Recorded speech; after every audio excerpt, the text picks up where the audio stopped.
December 22nd, 1944. The Ardennes Forest, Belgium. The air wasn't just cold, it was a physical weight, pressing down on the lungs of every man in the foxholes, freezing the moisture in their nostrils before they could even exhale. The ground was hard as iron, covered in a deceptive blanket of pristine white snow that hid the mud, the blood, and the mines. In this frozen hellscape, Platoon Sergeant Miller looked down at the contraption resting in the grime-stained hands of Corporal James Earl Thompson. It looked like garbage, literal garbage. It was a rusted, jagged tin can wrapped in baling wire, leaking the faint, acrid smell of unstable chemicals. Miller spat a stream of tobacco juice into the snow, shaking his head with a mixture of pity and annoyance, muttering that it was the stupidest thing he had ever seen a soldier hold, a sentiment echoed by the nervous laughter of the squad huddled nearby.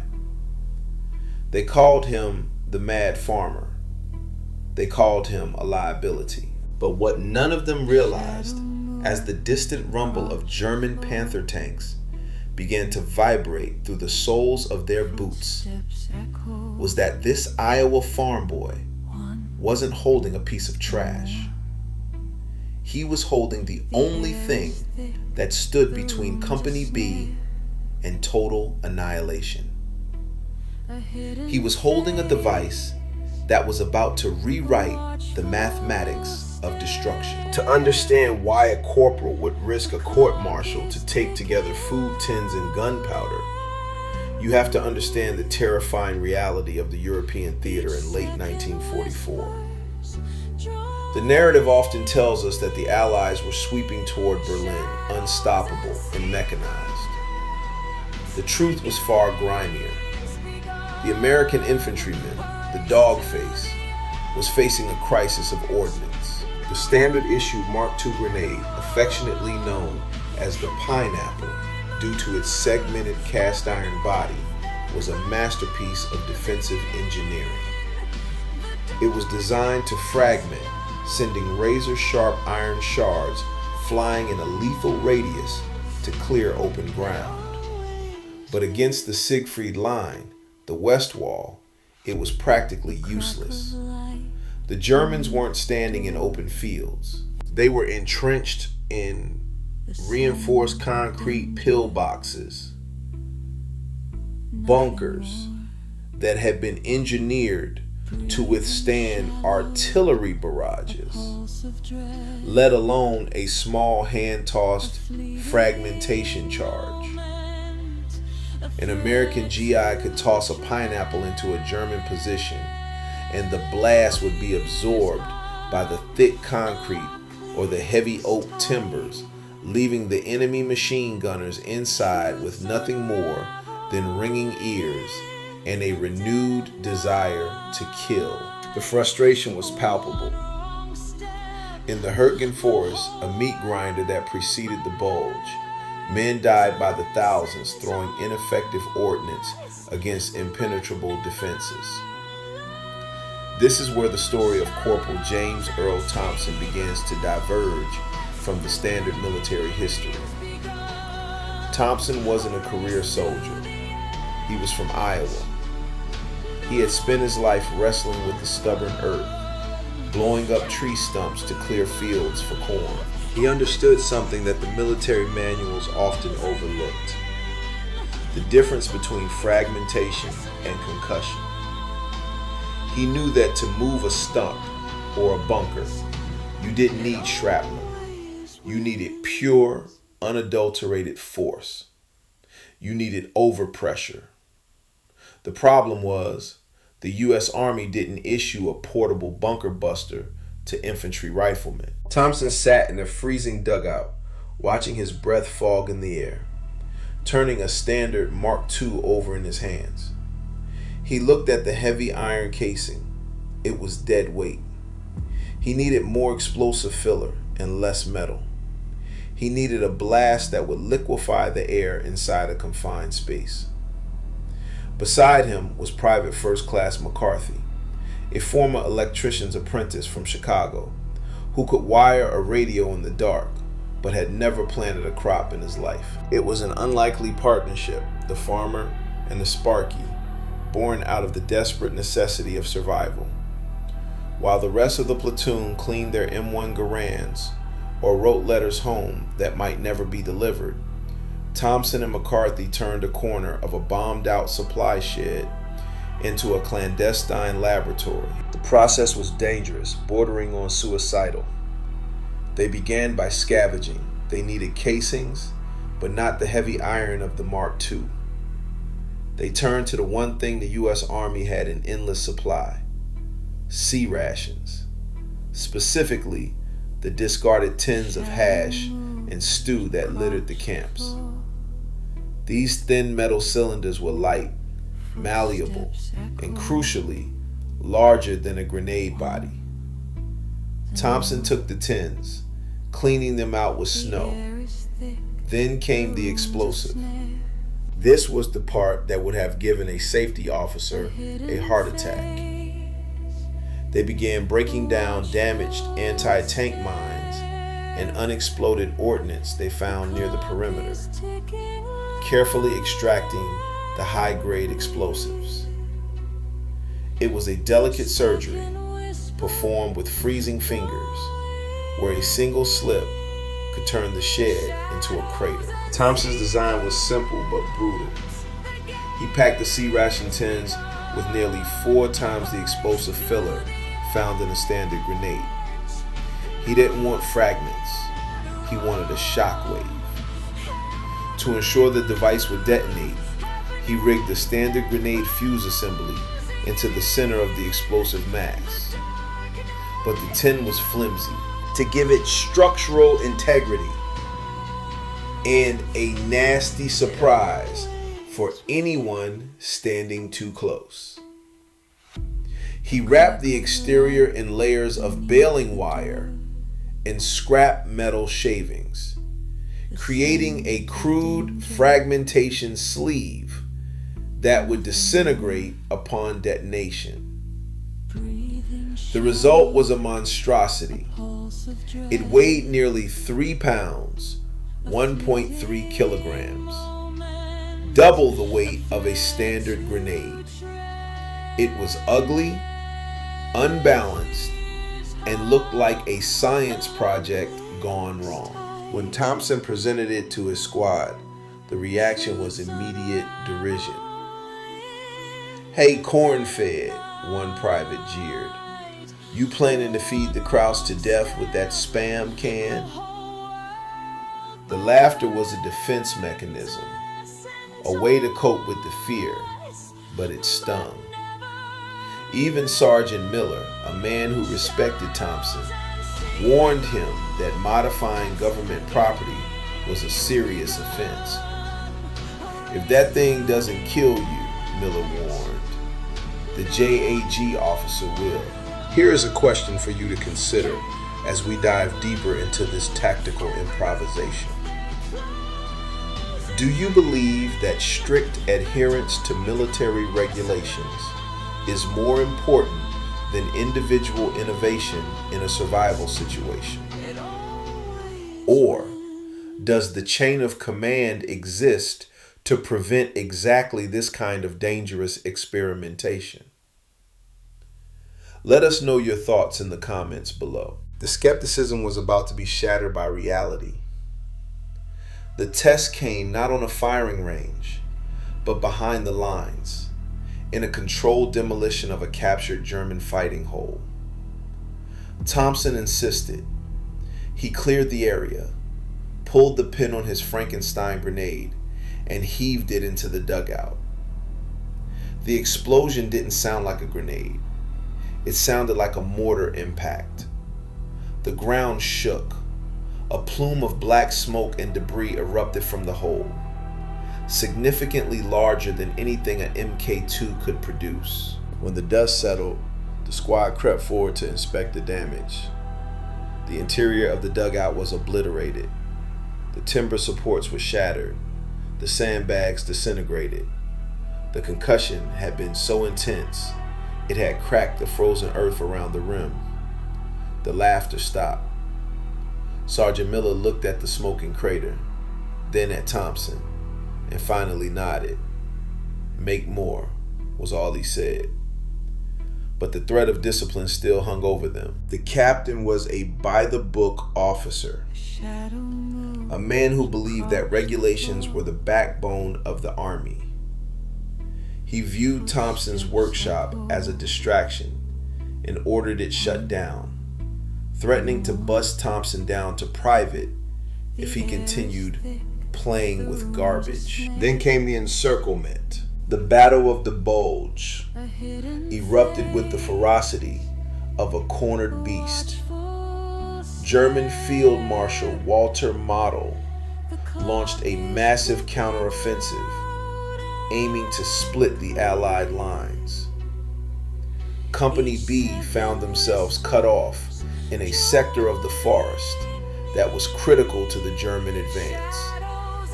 They were surrounded by elements of the 5th Panzer Army. The weather was atrocious. Blizzards grounded the Allied air support. The P-47 Thunderbolts, the Jabos that terrorized German armor, sat useless on runways in France. Company B was on its own. They were dug in around a small hamlet, facing a network of German bunkers that controlled the only road out. These weren't hasty field fortifications. These were reinforced positions with overlapping fields of fire, manned by veteran grenadiers. For 2 days, Company B bled. They tried to flank the bunkers, but were cut down by MG-42 machine guns that ripped through the trees at 1,200 rounds per minute. They tried mortars, but the shells bounced off the heavy logs covering the bunkers. They were running low on ammo, low on food, and morale was hitting rock bottom. The captain was desperate. He had wounded men he couldn't evacuate, and a perimeter that was shrinking by the hour. He called his NCOs together in the basement of a ruined farmhouse. The mood was funeral. "We can't break out," the lieutenant said, his voice cracking. "Those pillboxes on the ridge are chewing us up. We need armor support, and we don't have it." It was Sergeant Miller who spoke up. "Sir, we have Thompson." The captain rubbed his eyes, exhausted. "The farmer with the tin cans? Miller, be serious." "I am serious, sir. I've seen what those things can do. It's the only heavy ordnance we have." The room went silent. The choice was between dying by doctrine or surviving by improvisation. The captain looked at the map, then at Miller. "Get him. Tell him to bring his whatever they are." Thompson and McCarthy had managed to assemble 12 of the heavy improvised grenades before the supply of wire ran out. They called them the Busters. The plan was a suicide mission in all but name. A 4-man team, Thompson, McCarthy, Miller, and a scout named Russo, would use the cover of a snowstorm to crawl up the ridge and neutralize the 7 bunkers that formed the German blockade. It was a night operation. The visibility was near zero, the wind howling like a banshee through the pines, masking the sound of their movement. This was the test in its ultimate form. Life or death. They moved out at 0200 hours. The cold was so intense it burned exposed skin. They crawled on their bellies, inching through the snow, dragging the heavy satchels of grenades.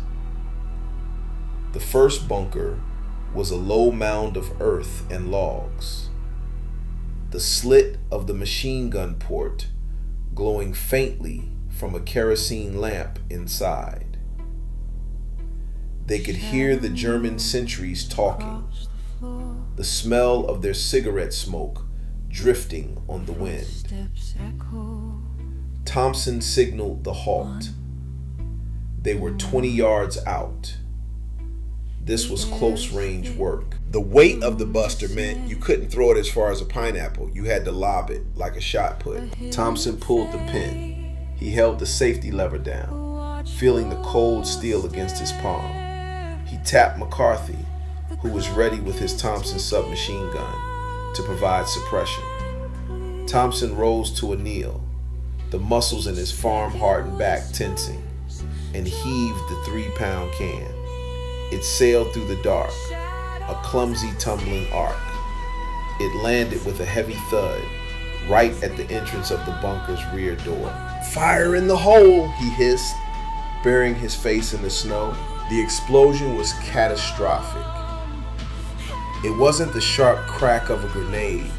It was a thunderous whoop that physically lifted the soldiers off the ground. A massive flash illuminated the forest for a split second, revealing the shattered remains of the bunker entrance. The logs had been blown outward like matchsticks. The silence that followed was deafening. No screams, no return fire, just the ringing in their ears. They moved up to check. The devastation was absolute. The overpressure had done exactly what Thompson predicted. It had instantly incapacitated everyone inside. 1 down, 6 to go. The Germans were now alert.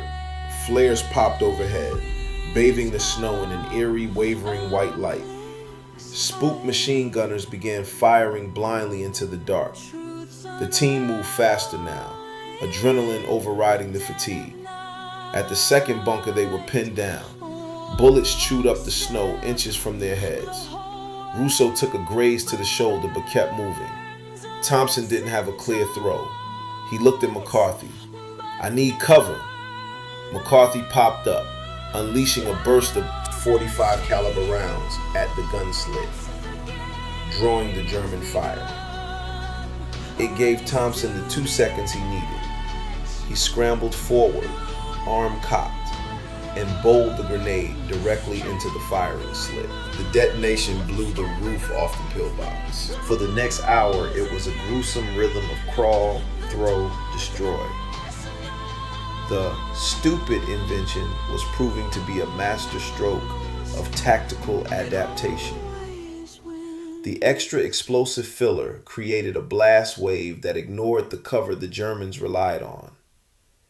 In the confined spaces of the bunkers, the shock wave was lethal, rupturing organs and shattering morale. The 4th bunker surrendered before they even threw the grenade.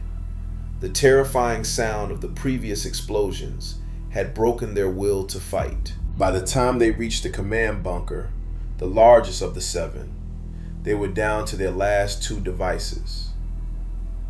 This bunker was reinforced concrete, a true fortress. Thompson and Miller flanked it from the right. A German officer emerged from the rear, Luger drawn, shouting orders. Miller dropped him with a single rifle shot. Thompson primed both remaining grenades. He didn't just throw them. He bundled them together with a length of wire he had saved. A double charge. He crawled to the ventilation shaft, a vulnerable point often overlooked, and dropped the package down. He didn't just duck, he rolled into a depression in the ground. The earth seemed to heave. The concrete roof of the command bunker didn't shatter, but it cracked down the middle. Smoke poured from every orifice of the structure. The concussion knocked a German sniper out of a tree 50 yards away. When the sun rose over the Ardennes, the silence was absolute. The roadblock was gone. Company B moved out, passing the smoking ruins of the German line. The men who had laughed at Thompson walked past him with looks of awe. They didn't see a farmer anymore. They saw a savior. The statistics of that night were staggering. Numbers that would later be verified by Army intelligence. In a single night, a 4-man team had neutralized 7 fortified positions. They found 31 enemy dead, including 5 officers. They had captured 12 prisoners who were too shell-shocked to speak. And most miraculously, the American squad had suffered 0 fatalities. Only Rousseau's minor shoulder wound. If you are finding this story of grit and ingenuity inspiring, please take a moment to like this video. It helps us bring more of these forgotten historical narratives to light. The aftermath of the raid had immediate tactical implications. Company B linked up with the relief column of the 4th Armored Division later that day. They brought with them not just their lives, but the intelligence gathered from the German command post. The Thompson grenade, or the Iowa apple as the men started calling it, never went into mass production. It wasn't safe enough, standard enough, or pretty enough for the Ordnance Department. But for the men of Company B, it was the greatest invention of the war. Corporal James Earl Thompson was recommended for the Distinguished Service Cross, DSC, for his actions that night. The citation noted his extraordinary heroism and technical ingenuity under fire. But the true legacy of his invention goes beyond a medal. It highlighted a fundamental truth about warfare that echoes through history. From the trenches of World War I to the IED-littered roads of the Middle East, soldiers will always adapt. When the doctrine fails, when the standard issue gear falls short, the human spirit of survival kicks in. Thompson proved that a soldier with a weapon is dangerous, but a soldier with an idea is unstoppable. This story serves as a powerful reminder that innovation doesn't always happen in pristine laboratories with white-coated scientists. Sometimes it happens in a freezing shed in Belgium with a rusty tin can, a handful of stolen gunpowder, and the desperate will to keep your brothers alive. It challenges the notion that technology alone wins wars.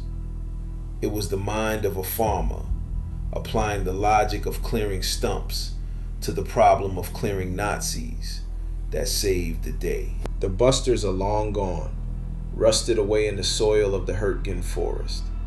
But the lesson remains. In the face of overwhelming odds, creativity is the deadliest weapon of all. If you want to discover more about the improvised weapons that shaped the outcome of World War II, don't forget to hit the notification bell so you don't miss our next video on the secret ghost army that fooled Hitler. Subscribe to the channel today to join our community of history explorers.